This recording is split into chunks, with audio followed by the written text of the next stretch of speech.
Alam mo ba na may isang tao na naligtas sa apoy sa pamamagitan ng pagsunog ng sariling lupa, pero walang naniwala sa kanya, at 12 ang namatay dahil doon? Ika-5 ng Agosto, 1949, Montana, Estados Unidos. 13 na smoke jumper ang bumaba sa Man Gulch para patayin ang isang sunog sa bundok. Pero bigla, lumaki ang apoy, lumakas ang hangin, at nagsimulang tumakbo ang apoy paakyat sa kanila. Alam ni Wagner Dodge, ang pinuno ng grupo, na hindi na sila makakalusot sa takbuhan, kaya tumigil siya.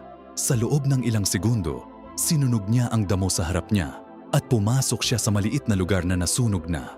Walang masusunog doon. Ligtas siya. Sumigaw siya sa kanyang mga kasama.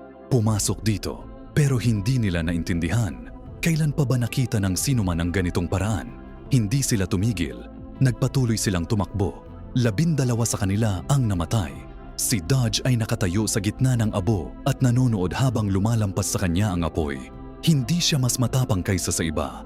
Mas maaga lang siyang naniwala